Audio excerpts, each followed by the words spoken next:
Okay, so this is 2012 number 1. I hope you've read the question. We've got water in a bathtub. It's modeled by a strictly increasing twice differentiable function. So that means the function is always increasing. I can take 2 derivatives and I don't have to worry about any d and e's. Looking at this problem, I've been given the start time and the temperature of the water at that time. The water is heated for 30 minutes, beginning at time 0, and we've got selected values over the course of this 30 minutes. Okay? Use the data in the table to estimate W prime at 12. We have done this a couple of times now. If you are estimating the derivative, first of all, it says you're estimating, which means you can't get an exact value. The derivative is a slope.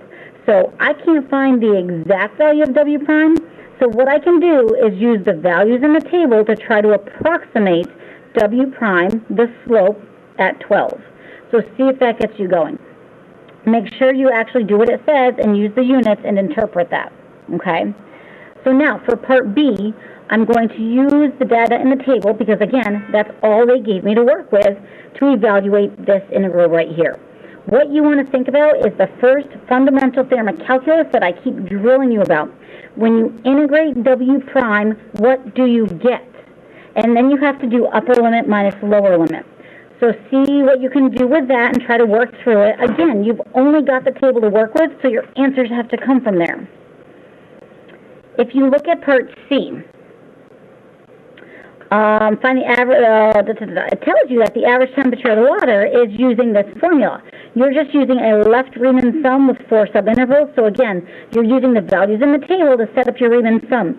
Now, the big thing that you want to pay attention to is this an overestimate or underestimate?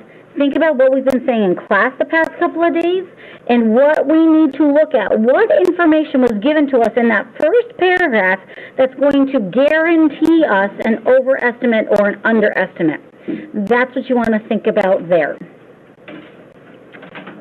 Part D is a little tricky. All of a sudden, we've just done A, B, and C with only the table. Now they're giving us W prime. So that's what we need to look at here. I need to find the temperature of the water at 25. So basically, I need W of 25. So you want to think about what does that mean? What does that represent? Okay? So you're just going to set up an equation here. You're going to have to integrate because they're giving you W prime, but they want W. So you're going to have to integrate something. What I want you to pay attention to are the units, the interval that they gave you. And I also want you to think about what the temperature is at a given time. You have to take that into consideration, okay? Again, the fundamental theorem of calculus keeps popping up in this problem. So see if you can kind of work with that. Use that idea.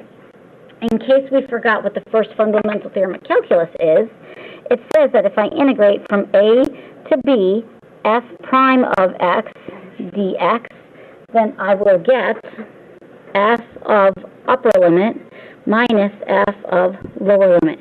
This is going to help you quite a bit through this problem, okay? Good luck, guys.